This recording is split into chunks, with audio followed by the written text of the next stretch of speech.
इसमें हम ये भी कहेंगे कि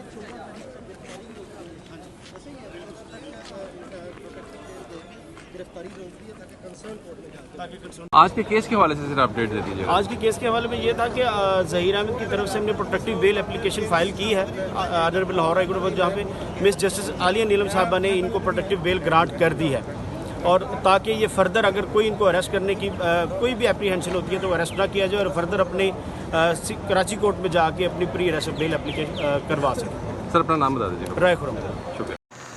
बिस्मिल्लाहिर्रहमानिर्रहीम, अस्सलाम वालेकुम। मैं हूं शाहिद सकलैन और आप देख रहे हैं मेरा यूट्यूब चैनल। आज 7 जुलाई है और जुमेरात का दिन है। आज की इस वीडियो में हम बात करेंगे दुआ ज़ारा केस के हवाले से और ज़हीर की उस चालाकी के हवाले से जो उसने करने की कोशिश की है, लेकिन वो चालाकी उसके काम नहीं आएगी। क्यों नहीं आएगी, इसका जवाब जिब्रान नासिर साहब ने दिया है। उन्होंने एक ट्वीट किया है, आगे जो है वो आपको बताऊँगा कि तरीक़ाकार क्या होता है, क्यों इसने ज़मानत करवाई है, वजह क्या बनी है। लेकिन आज अदालत में बड़ा इंटरेस्टिंग काम हुआ है। इंटरेस्टिंग ये हुआ है कि ज़हीर का जो वकील है उसको एक ख़ातून जो जज साहिबा थी, उन्होंने बाकायदा तौर पे जो है वो उनको कहा कि जी आप कब का वाक़या है, तो उन्होंने कहा जी 16 अप्रैल को। तो अब तक आप सोए हुए थे, किधर थे आप? तो ये सारा जो मामला है, ज़हीर की इस केस में गिरफ़्तारी यकीनी है। ज़हीर को कराची हर हाल में जाना पड़ेगा, लेकिन क्यों? और साथ साथ लग ये रहा है कि शायद दुआ ज़ारा से पहले ज़हीर को कराची जाना पड़े, क्योंकि ये जो री इन्वेस्टिगेशन या मज़ीद इन्वेस्टिगेशन वाला जो मामला चल पड़ा है, जिसके ऊपर आज भी वहाँ पे एक समाअत थी, अगली वीडियो में वो समाअत के हवाले से बात करेंगे। ये मैं फ़ोकस करूँगा, ये वाली जो वीडियो है इसके ऊपर आपको कंप्लीट समझाऊँगा कि ज़हीर ने ज़मानत क्यों ली है। इस ज़मानत का ये जो है हिफाजती ज़मानत है, हिफाजती ज़मानत का क्या मकसद होता है वो भी आपको बताऊंगा। जो जिब्रान नासिर साहब ने एक्सप्लेन किया है, वो वकील हैं, बेहतर समझते हैं, उन्हीं की ज़बान में आपको पढ़ के सुना दूंगा। और साथ साथ ये जो मामला है अब किस तरफ जाता हुआ नज़र आ रहा है, और इसके अलावा जो हेयरिंग हुई है उसके हवाले से इंशाअल्लाह अगली वीडियो में आपसे बात करेंगे। तो इन मामलात के ऊपर सबसे पहले आज जी लाहौर हाई कोर्ट में ये आपको पता है कल जो एक इंटरव्यू हुआ था, मैं अफसोस ये है, मुझे आप लोग बार बार कह रहे हैं लेकिन वक्त की वजह से मैं उसके ऊपर वीडियो नहीं कर पाया। जो इंटरव्यू हुआ था, इंटरव्यू करने वाले जो हैं उनसे मेरी बड़ी डिटेल बात हुई है, उसमें बहुत सारी चीज़ें उन्होंने बताई हैं। कल ये बाकायदा तौर पे जो इंटरव्यूज़ हुए हैं, ये जो राय खुरम वकील हैं उनके दफ्तर में हुए। ये एक इंटरव्यू नहीं हुआ, कई इंटरव्यूज़ हुए हैं। मैं इसके ऊपर पूरी अलग एक वीडियो करूँगा और उसमें आपको बताऊंगा कि किस किस को इंटरव्यू और किस तरीके से करवाया गया, क्या कुछ मेरी जो बात हुई उन्होंने क्या बताया कि वहाँ पे घंटा 1.5 घंटा क्या कुछ होता रहा, ये सारी अलग वीडियो में। लेकिन कल जो इंटरव्यू हुआ था उस वक्त जो है ये लोग दुआ और ज़हीर जो है ये आए हुए थे अपने वकील के पास। इंटरव्यूज़ के अलावा इन्होंने लीगल, ज़ाहिरी बात है क्योंकि खुरम जो है, राय खुरम, वो पहले दिन से जो है वो इस मामले को देख रहे हैं और लीगल एडवाइस जो है वो राय खुरम की ही होती है ज़हीर को और दुआ को, क्योंकि निकाह जो एक मुबैना निकाह जो एक वजूद में आया था वो भी राय खुरम ने ही करवाया था, और उसी के ही तकरीबन जो है जो फुटेज है उससे ये ज़ाहिर होता है कि उसी का ही ऑफिस था जिसमें ये निकाह हुआ था। बहरहाल जी, आज ज़हीर और दुआ ने जब ये वहाँ हुआ, अदालत ने कह दिया मज़ीद इन्वेस्टिगेशन करें तो इनको और जिब्रान नासिर साहब ने वहाँ करवा के बंदा जो है वो ना अभी पुलिस के साथ शामिल तफ्तीश हुआ है, वो बग़ैर ज़मानत करवाए घूम फिर रहा है। तो इसके ऊपर फिर तफ्तीशी ने कहा था कि अब क्योंकि मज़ीद इन्वेस्टिगेशन होगी तो शायद गिरफ़्तार किया जा सकता है। इस वजह से ज़हीर जो है वो आज पहुँच गए जी लाहौर हाई कोर्ट अपने वकील के हमरा, और उन्होंने कहा कि जी गिरफ़्तार करने से जो है वो रोका जाए। इसकी उन्होंने दलाइल क्या दिए।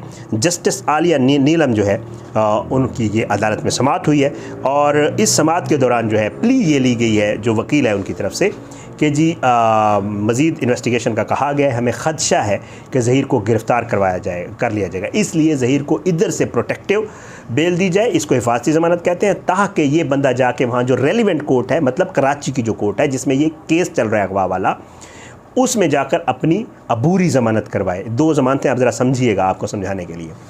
तो इस पर जो है जब इसके वकील ने दलाइल दिए, इसके ऊपर जो जस्टिस नीलम साहिबा थी उन्होंने कहा कि जी ये मामला कब का है। तो इसके ऊपर जो खुरम साहब हैं उन्होंने कहा कि जी ये 16 अप्रैल को अगवा की FIR दर्ज करवाई गई थी कराची में। तो इसके ऊपर अदालत ने पूछा कब की FIR है, तो उसने बताया। इस पर जो है जस्टिस आलिया नीलम ने कहा तो ये 16 अप्रैल का मामला है, तो आप अभी तक क्या कर रहे थे, आपने अभी तक ये दरख्वास्त क्यों नहीं दी थी, आपको कैसे पता चला कि पुलिस इसे गिरफ़्तार करना चाहती है। तो उसके ऊपर जो है वो ये भी कहा गया कि जी अभी तक ये शामिल तफ्तीश क्यों नहीं हुआ, ये सवालात उठाए गए, उसके ऊपर जी तफ्तीशी अफसर का बयान है कि वो मामले को रीइन्वेस्टिगेट कर रहे हैं। राय खुर्रम ने जवाब दिया और ख़दशा है कि पुलिस इसको गिरफ़्तार कर लेगी। अदालत हिफाजती ज़मानत मंजूर करे ताकि मुतल्लिका अदालत से अबूरी ज़मानत ली जा सके, और अदालत ने जो है इसकी 14 जुलाई तक की ज़हीर की हिफाजती ज़मानत मंजूर कर ली है। अब ये तो हो गया मामला, यहाँ तक ये ख़त्म हो गया। अब मैं आगे आपको पढ़ के सुनाता हूँ। अब जो 14 जुलाई तक की ज़मानत मिली है, ये है क्या? Protective bail. जिब्रान नासिर ने इसके ऊपर बाकायदा जो है वो बताया है, ट्वीट किया है, मैं आपको पढ़ के सुना देता हूँ। Accordingly protective bail granted to Zaheer by Lahore high court is till 14 July, 14 जुलाई तक है, which means before 14 Zaheer has to appear and surrender before concern court in Karachi. ये इसने सरेंडर करना है 14 तारीख से पहले। ज़हीर कराची जाएगा, जो रेलिवेंट कोर्ट है जिसमें ये मुकदमा चल रहा है, ज़हीर को वहाँ सरेंडर करना पड़ेगा। सरेंडर करने का ये मकसद होता है कि मुल्ज़िम अपने आप को पेश करता है, वहाँ जाकर अदालत में बताता है कि मैं शामिल तफ्तीश होने के लिए आया हूँ, तो ज़हीर को कराची जाना पड़ेगा। And it is then that his actual bail application will be argued, so this only a 7 days window granted to him। अब वहाँ क्या होगा? वहाँ ये डालेगा अपने वकील की वसातत से एक ज़मानत की दरख्वास्त। अब वो ज़मानत की दरख्वास्त ऐसे नहीं होगी कि ये ज़मानत की दरख्वास्त डालेगा और ज़मानत मिल जाएगी। वहाँ पे फिर वकील दलाइल देंगे, और उसमें उस तरफ जिब्रान नासिर होंगे, इस तरफ इसका कोई वकील होगा, जो भी होगा। अब वहाँ पे दलाइल देंगे। अब उन दलाइल की बुनियाद के ऊपर ये उस अदालत की सवाबदीद है, जो कराची वाली अदालत है, कि वो इसको बेल देती है या नहीं देती। अगर नहीं देती, अगर वहाँ से इसको, जो कि बहुत सारे चांसेस है कि नहीं मिलेगी, क्योंकि ज़ाहिर है ये वहाँ पे मतूब भी है, शामिल तफ्तीश भी नहीं हुआ, बहुत सारी चीज़ें हैं जिसके ऊपर जिब्रान नासिर दलाइल भी देंगे, आगे पढ़ के भी सुनाता हूँ। तो अगर वहाँ से ना मिली ज़मानत तो गिरफ़्तार हो जाएगा, ये कन्फर्म है। We told the judicial magistrate that any accused in other province can take protective bail from their high court and appear before court in Karachi if he fears arrest on the way। Jibran कहते हैं कि हमने बताया था judicial magistrate को कि दूसरे सूबे में है मुल्ज़िम, वो प्रोटेक्टिव बेल लेके आ सकता है, लेकिन सिर्फ रस्ते के लिए, कि उसे रस्ते में गिरफ़्तार ना किया जाए, ठीक है, अगर उसे खदशा है। Now Karachi court will make final decision about bail of Zaheer once he appears. जब वो यहाँ पेश होगा तो उसकी कराची की कोर्ट डिसाइड करेगी कि ज़मानत बनती है या नहीं बनती है। ये टोटल अब कराची पे है, मुकदमा अब कराची में ही चलेगा। लाहौर से यहाँ प्रोटेक्टिव उसने ले लिए, लेकिन असल बेल जो है वो कराची में ही होगी। Please note, a protective bail is a conditional bail. Protective bail जो है वो एक कंडीशनल बेल होती है, given by a court to allow an accused opportunity to file his actual bail before a concerned court in another city। ये इसलिए होती है कि मौका मिल जाए एक मुल्ज़िम को कि वो अपनी असल जो अबूरी ज़मानत है उसके लिए उस शहर जा सके जिस शहर में वो केस चल रहा है या जिस सूबे में है। प्रोटेक्टिव बेल लेके जाएगा, रास्ते में गिरफ़्तार ना किया जाए, वहाँ जाके अपनी बेल की दरख्वास्त देगा, वो आर्गू होगी दोनों तरफ से। अगर जज साहब को ये लगा कि ये बेल नहीं बनती तो गिरफ़्तारी, बेल बनती है तो बेल मिल जाएगी। Accordingly, Lahore High Court has only given protective bail to Zahir, so he can appear before Karachi Court for actual bail। ये जिब्रान नासिर साहब ने ट्वीट किया, मैं नहीं कह रहा हूँ। हम खबर आप तक पहुँचाते हैं, फैक्ट्स के ऊपर बात करते होते हैं। ये जो मामला है जी, कराची चला गया हुआ है, ज़हीर को कराची जाना पड़ेगा और इस 14 तारीख से पहले जाना पड़ेगा। अब आज आपको पता है कि 7 दिन की टोटल ये विंडो है, जैसे उसने बताया है जिब्रान नासिर साहब ने।